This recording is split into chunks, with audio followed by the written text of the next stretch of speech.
Oi, nessa aula a gente vai falar sobre os critérios para correção da prova de redação da Unirv. Esse aqui é o critério usado para os cursos tradicionais e tem um outro critério específico para o curso de medicina, então eu vou falar sobre os dois. Vou falar mais especificamente sobre o de medicina, porque acaba envolvendo também aspectos relacionados a esse aqui, tá? Então eu vou falar um pouquinho sobre isso e no outro eu vou detalhar. Adequação ao tema, obviamente, como toda e qualquer redação vai ser avaliado se você entendeu a frase temática, se você está falando sobre aquilo que eles pediram, então a adequação ao tema proposto é bem óbvio. Adequação à proposta e pertinência ao gênero proposto. Vou fazer um parêntese e vou expressar uma opinião aqui. Geralmente os cursos, tanto tradicionais quanto os cursos de medicina, no vestibular não cai gênero, cai tipo textual. Eu não sei porque eles colocaram a palavra gênero aqui, porque eu entendo que isso é diferente. Gênero é um artigo de opinião, por exemplo, um editorial, e o tipo textual é o tipo dissertativo ou expositivo que aparece, né, nas propostas. Então, assim, na minha visão, a palavra gênero não é adequada aqui, mas é só uma opinião que talvez seja irrelevante para a maioria das pessoas, mas queria deixar claro isso. Não costuma cair gênero. Nos últimos anos não caiu gênero, caiu tipo dissertativo e algumas provas tipo expositivo argumentativo, tá? Caíram esses dois tipos, dissertativo, argumentativo, dissertação, né, dissertativo e expositivo, argumentativo. E aí, obviamente, vai para saber se você sabe utilizar esse texto, se você sabe escrever esse texto. Introdução, desenvolvimento, conclusão, o que tem que ter num texto dissertativo, o que tem que ter num texto expositivo, você precisa conhecer esses critérios para poder fazer um bom texto. Legibilidade, e estética textual, né? Eles são muito ligados a essa questão da estética textual, a questão do texto organizado, e eles são muito ligados nesse aspecto. Legibilidade é se sua letra é legível. Se você consegue escrever de uma maneira que as pessoas tenham uma fácil compreensão do seu texto. Essa fácil compreensão envolve dois critérios. O primeiro, que é a sua letra ser facilmente compreendida, e o segundo é que a sua organização sintática seja bem estruturada a ponto do seu texto ser fácil de ser entendido, tá? Então pode ter um desses dois aspectos ou até mesmo os dois. A estética do texto está muito relacionada à paragrafação, ao uso das linhas de modo geral. Então você precisa saber separar direitinho quando que você vai começar o parágrafo, usar a linha até o final e tudo mais. Na outra grade eu vou explicar isso direitinho. Apresentação do texto, os aspectos gramaticais eles avaliam pontuação, acentuação gráfica, erros de ortografia, erros de concordância, regência verbal e nominal, colocação pronominal. Nada muito fora da curva, né? Critérios de gramática bem básicos e bem tranquilos. Aqui, os aspectos estruturais. Os aspectos estruturais têm a ver com você saber utilizar essas questões do texto. Por exemplo, título, todos geralmente exigem título. Todas as propostas exigem título, então tem que saber fazer título. E título é a última coisa que você faz, tá bom? Você escreve o texto, depois você pega a principal ideia ali e coloca como título. Introdução, desenvolvimento, conclusão, se isso foi bem feito, e muito provavelmente essa avaliação aqui, ela está relacionada também à construção se não ficou incompleta, né, que o Enem chama de partes embrionárias. Às vezes você está escrevendo e não dá tempo de terminar a conclusão e fica faltando alguma coisa. Aí eu acredito que essa é aquilo que eles vão avaliar no texto. Coesão textual também, como que você conecta as informações. Coesão e coerência textual são clássicos de serem avaliados, porque é basicamente aquilo que a gente precisa ler no texto. Se você consegue expor ideias a respeito de um tema e se você consegue organizar essas ideias. Coesão e coerência tem a ver com a organização das ideias. Conexão das ideias em relação ao uso de conectivos. Dúvidas que caso você tenha, né? Você pode estudar coesão sequencial e coesão referencial. Domínio da língua culta e vocabulário adequado. É clássico também, a gente está falando de um texto que na maioria das vezes é dissertativo, então espera-se uma linguagem mais formal, mas não num nível muito grande de formalidade, tá bom? Um nível formal da língua, típico de uma dissertação, e obviamente você vai ter que saber ali que gírias, por exemplo, não são adequadas nesse tipo de texto. A coerência na exposição das ideias tem a ver com você saber organizar as ideias que devem aparecer na introdução, no desenvolvimento e na conclusão. O que deve aparecer onde, né? Aonde, melhor dizendo. Então, significa que você precisa saber que as informações do desenvolvimento devem ser mais bem exploradas, mais bem desenvolvidas, enfim, você entender isso. Entender, por exemplo, que as ideias que aparecem na conclusão não podem ser novas, não podem surgir ideias novas na conclusão. Muito pelo contrário, a conclusão tem que dar uma retomada naquilo que você já disse no seu texto. E a conclusão do texto da Unirv é diferente da conclusão do texto do Enem. Você não tem que fazer uma proposta de intervenção aqui.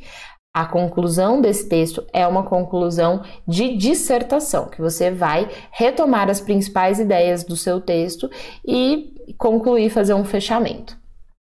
Você vai ser penalizado, né? Cada linha excedente ao máximo exigido, então só podem 25 linhas, e cada linha não escrita considerando o mínimo.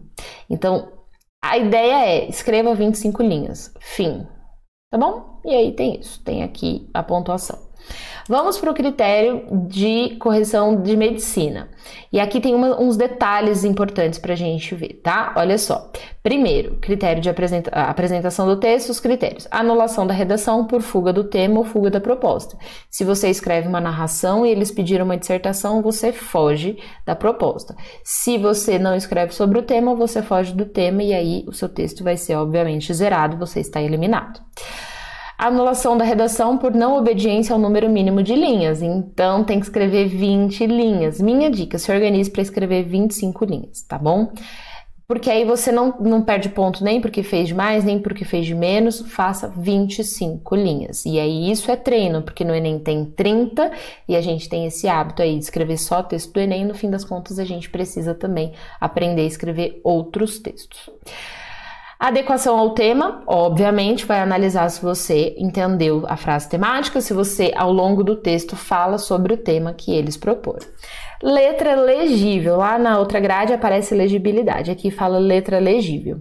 Eu entendo que o fato de ter 25 linhas faz com que as pessoas diminuam muito a letra e isso pode dificultar para o corretor corrigir. Porque até onde eu sei, a correção é feita manual, tá? Até onde eu sei, posso estar enganada. Mas até onde eu sei, ela é feita manual. E a letra legível, ela não quer dizer uma letra bonita. Eu entendo que quanto mais legível a letra é, mais bonita ela é, porque fica mais fácil de entender. Mas não quer dizer que é uma letra bonita, tem que ser uma letra assim, não. Letra legível pode ser bastão e pode ser cursiva. Qual que é a questão que eu quero que você pense? A letra bastão, que é aquela letra de forma, tem que ficar muito claro o que é a letra maiúscula e o que é a letra minúscula. Geralmente as pessoas fazem tudo do mesmo tamanho e isso é prejudicial. Tem que colocar lá, deixar bem claro quando a letra é maiúscula e quando a letra é minúscula. E a letra legível, ela tem que ser, o seu texto tem que ser lido de uma forma linear, assim, preciso ler. E, obviamente, também tem relação com a organização das ideias, se você tem uma sintaxe bem organizada, mas principalmente se sua letra é fácil de ser compreendida. Afastamento das margens direita e esquerda. A margem direita é a margem que você vai encerrar as frases. E a margem esquerda é a margem que você vai começar os parágrafos. Dica, né? Eu costumo falar assim, mede para saber qual que vai ser mais adequado para você. Depende muito do seu tamanho, depende muito do tamanho da sua mão. Mas, ó, você pode usar o dedinho, caso você tenha a mão muito grande, o dedinho para você fazer a paragrafação, o dedo indicador, eu geralmente uso o dedo indicador, ou o polegar, caso você tenha uma mão muito pequenininha. E aí você vai ter essa possibilidade aqui, você vai ter essa escolha para fazer. Tem que deixar claro que o seu parágrafo começou. Não façam o que muita gente faz, que é não deixar quase nenhum espaço ali. Eles vão cobrar isso. Tem que ficar bem marcado que aquilo ali é um parágrafo. Por isso que eu falo do polegar quando a sua mão é muito pequenininha, tá bom? E a gente aprende isso no ensino fundamental e aí a gente entra no ensino médio, esquece dessas regras. Essa aqui é uma regra bem legal para você seguir. Escolha qual você acha mais adequado, desde que tenha bem marcado ali o começo do seu parágrafo. E a margem, né, do fim ali, eu vou falar duas coisas importantes em relação a essa margem. A primeira é, você não pode deixar espaço entre a palavra e a margem. Você tem que usar a linha até o final. E isso vai gerar uma enorme quantidade de divisões silábicas, se você não souber organizar direitinho ali. Então, você tem que ter muita atenção na hora de dividir a palavra e você não pode rasurar, então tem que ficar muito atento, porque eu vou falar disso daqui a pouco, da rasura. E você tem que ficar muito atento e atenta, né, à divisão silábica, porque provavelmente para você usar a linha até o final você vai ter que dividir muitas palavras, né, fazer a translineação. E é interessante que você coloque o tracinho da divisão silábica do lado da palavra e não embaixo, tá bom? Do lado da palavra. A PUC também é muito chata em relação a isso. Então, o afastamento das margens direita e esquerda. Na margem esquerda, você precisa deixar claro que seu parágrafo começou, e da margem direita, você precisa usar a linha até o final e dividir direitinho as palavras ali. Bom, rasura do texto definitivo. Eles vão pontuar a rasura. E a rasura é tensa. Dica. Comece a treinar, passar o texto sem rasurar. Porque no Enem não tem problema nenhum. Zero problemas se você rasura uma frase inteira, um parágrafo inteiro. Não tem problema nenhum. Então a gente acaba ficando meio folgado com isso, assim, né? Tipo, vamos... tranquilo. Se eu errar, tá tranquilo. Então, uma coisa. Treine passar a limpo textos, podem ser textos pequenos, sem rasura. Você tem que saber treinar, pegar um texto, passar ele para um outro papel sem cometer rasura, porque isso vai ser ridículo, sabe? É ridículo perder ponto por isso.